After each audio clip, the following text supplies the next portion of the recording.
is Kira. She fell in love with G, who is locked up. This is just a collection of what I've bought him while he's been in the jail system. But this isn't Kira's first prison relationship. People judge me because I have a husband and a fiance in prison. Many of those around Kira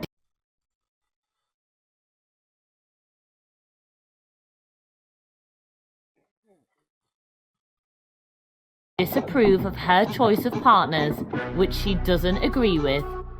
Off. At first, I did everything in my power to break it off. I'm worried she's gonna get hurt.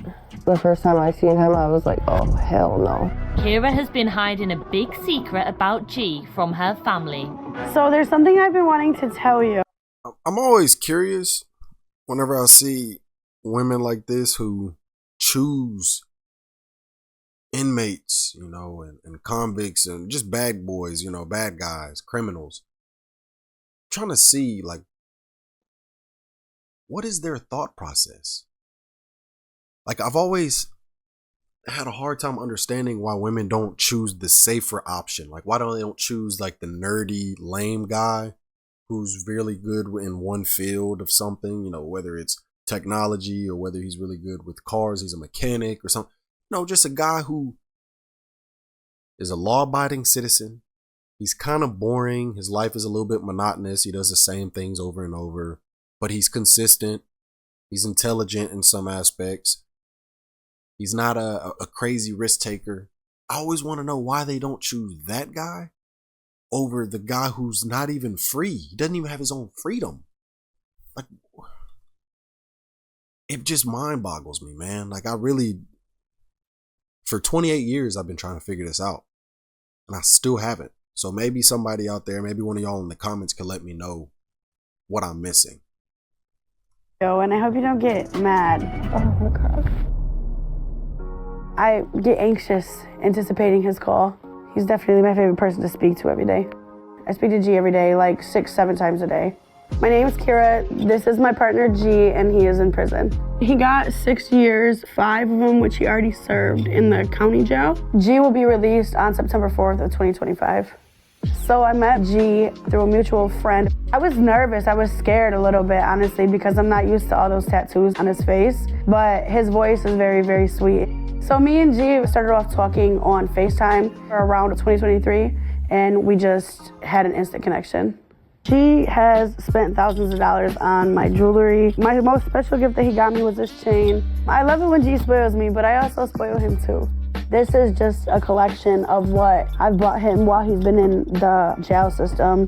I've gotten him teeth, which is diamond cut, a money bag, and I just ordered G a new chain.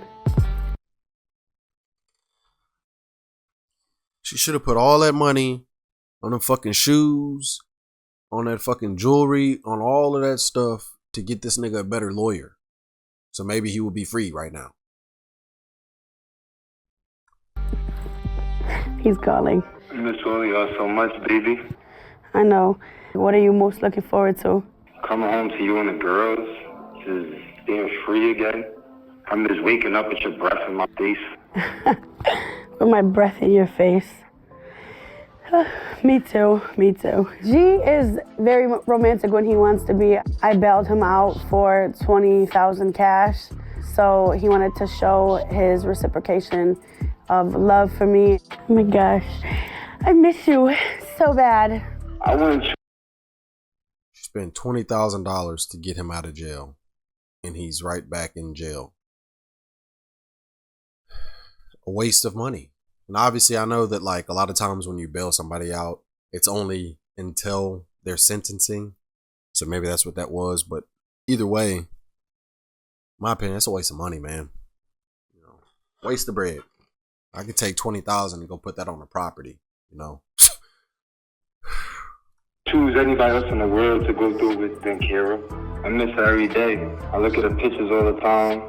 So the proposal was kind of ghetto, I'm not gonna lie. In November when he was in the county jail, he was flexing, making me laugh and stuff. And then after I had stopped recording, he got down on one knee and asked me to marry him. I said yes. I thought it was cute. I felt excited but nervous because I was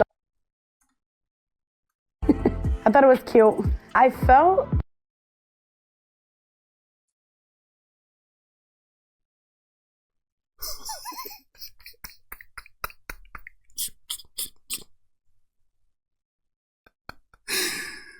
Oh man. Oh man, oh man, oh man. Let's keep it pushing. I ain't got nothing else to say. excited but nervous because I was already married at the time, you know? So I seen how one marriage happened and I get scared. I have a husband who's doing 25 to life in prison and we are separated and no longer involved. I met G through my husband's ex-girlfriend. Me and my husband are in the process of a divorce. She said through her husband. All right, baby girl. Hold on. She said through her husband's ex-girlfriend. Come on, man. You could, like, since your first husband didn't work out, you should have went as far away as possible. Get new references. Scrap all the references that you had previously and go get new ones. Excuse me. You should have downloaded Tinder, Bumble, go out to your local bar or something, like, you know. I'll talk to you later. I love you so much. I love you more. Give me a kiss. People tend to judge me and G's relationship based off his tattoos and our situation. I come with two little girls that are not biologically his. Today I'm finally gonna break the news to my mom and sister that G is also married. Kira has definitely been with some interesting people throughout her dating history. Yeah, that's about as nicely as I can put it. I'm worried she's gonna get hurt. I'm just praying that it's not a game to him. What was your first impression of G? The first time I seen him, I was like, oh, hell no. Tattoos all over his body, face, just mean mugging. But on the other hand, when I watch him interact with you, it's different. So, and at the end of the day, like I said, he's not for me, he's for you. He wasn't my type at first either, but mine and his like connection level was completely different. Like we clicked. How do you feel as far as like me going from one situation to the other and them both having to do time? If it was me personally, I would rather see you with somebody who is able to be with you every day, not have you sitting here by yourself lonely. I know, sometimes I wish that too, I'm not gonna lie. I know G. Didn't do it, man.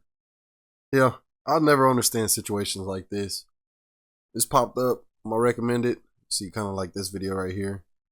Probably gonna watch another one of these. The Love Don't Judge channel. We're gonna have to check this out.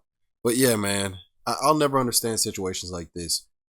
I'm sure she met him when he was free because they had pictures and stuff on the outside world. But the moment the dude gets locked up, unless you're already married to him, the moment he gets locked up and you hear his sentencing, and depending on what he did to even get locked up, it should be done. Like, he should be mature enough to know, like, okay, I wouldn't expect for her to wait for me. And you should be mature enough. You have 2 daughters to know, like, spending your time and your resources on somebody who's behind bars. And she said he's already married himself. It's like, come on, man, focus on your 2 daughters. You don't have time to be playing, you know, Romeo and Juliet with a thug. Like, it is what it is. I know this says love don't judge, but sometimes you gotta, I wish there was somebody in her life, and maybe there is, that was telling her these things. You're wasting your time. Look how your first relationship turned out. Your husband, your actual husband right now, that you're still technically married to, is doing 25 to life. Get away from the thugs. Get away from the criminals. Go find you a nerd. Try something different, you know? But yeah, man, let me know what y'all thought about this video in the comments. That's pretty much it for this video. I'll catch y'all on the next one. Peace.